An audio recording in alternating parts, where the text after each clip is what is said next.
team. I'm on the highway, on my way home. It's lovely to see you.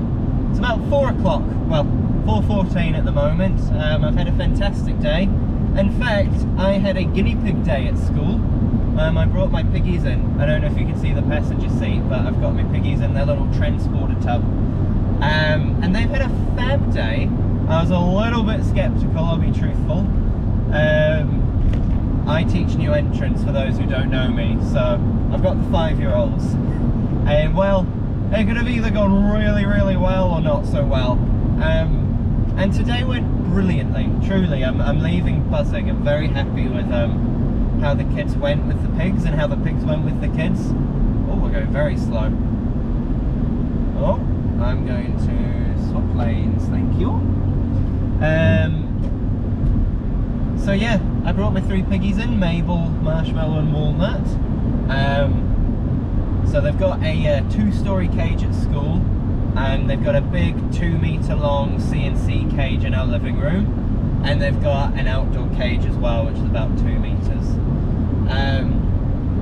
So yeah, they came in, arrived about 7 o'clock in the morning. I brought all of their hides, all of the things that smell like home, big bag of veggies that are cut up for their breakfast, and of course their water bowl, their bottle,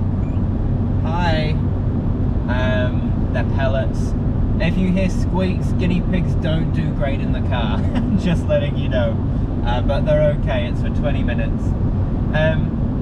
Anyways, so I settled them in, gave them their breakfast. I went to our admin meeting, so they had a bit of quiet time getting settled into their 2-story cage.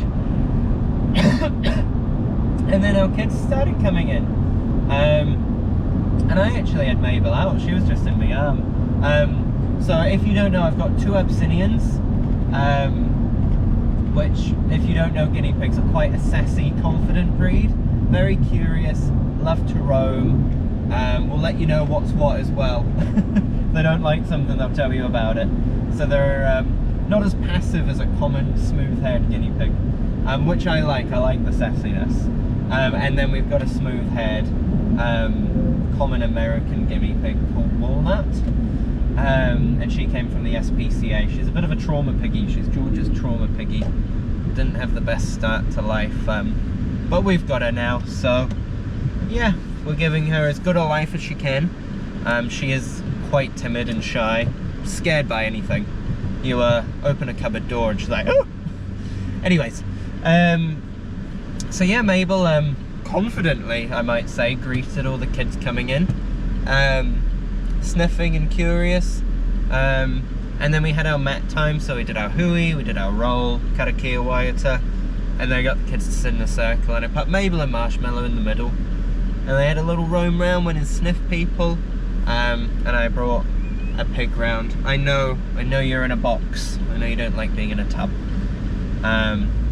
Just letting you know, for all the people that will go in the comments, they've got lots of lettuce, lots of greens, they've got a carrot that's fresh from our school garden. They're on towels. It's just being transported. As those who have guinea pigs will know, it's not great for them.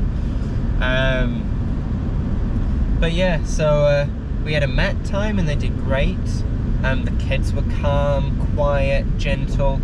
I've said to them they're only allowed to pet them with 1 finger, really gently, because, as I said, 5-year-olds that never pet a guinea pig would probably go all hand.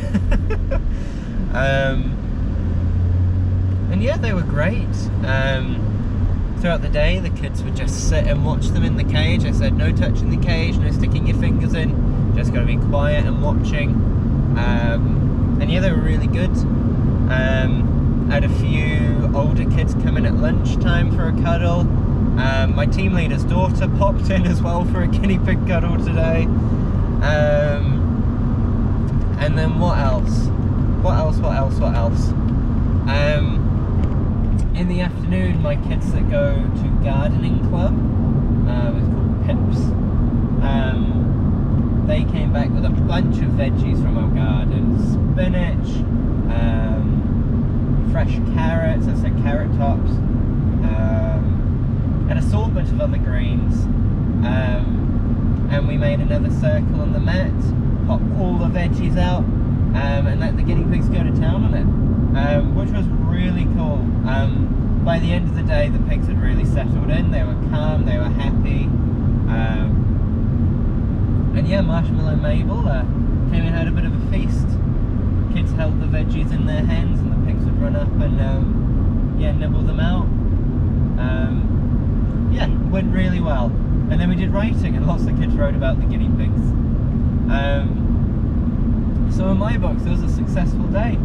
Kids were gentle, kids were quiet, kids were calm.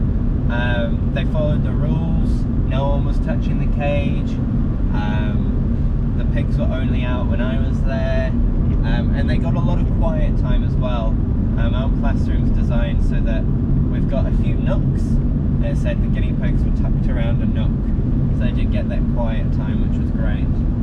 And yeah, they're off home now to go have a bit of outside time, go sit on the grass for a couple of hours, and then they'll pop in for the evening.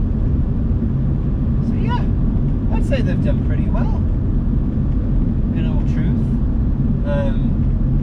The only bit was a little initial shock in the morning, but to be fair, they have never seen so many people in their life, and there's a first time for everything, and yeah, they'll get used to it.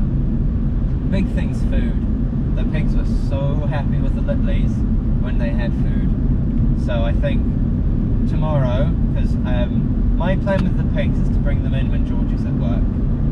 So Georgia is shift work, and it changes every week. So some days she'll be morning, some days she'll be afternoon, some days she'll be night shifts. And her shifts change every week, it's not consistent.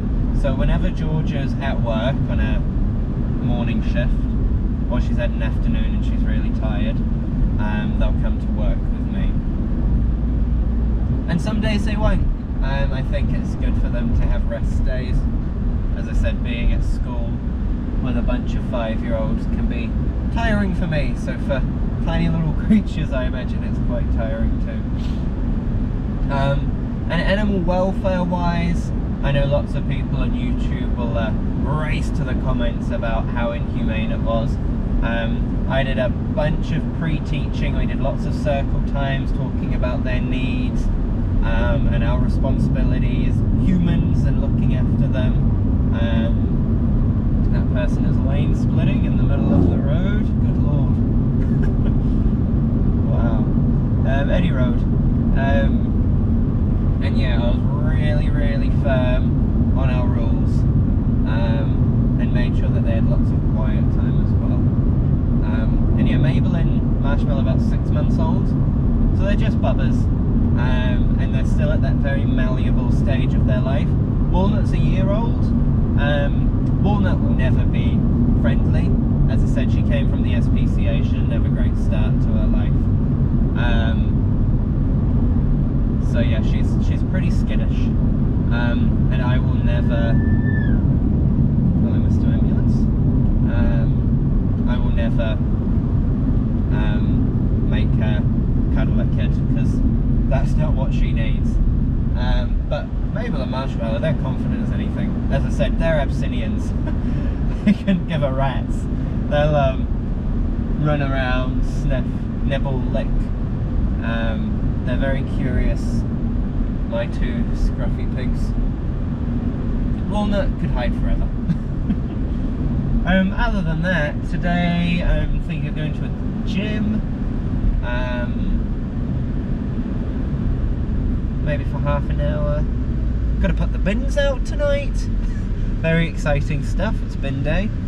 And we've got, well, I've got leftover cannelloni. As I said, Georgia's on an afternoon shift. So I won't see Georgia tonight.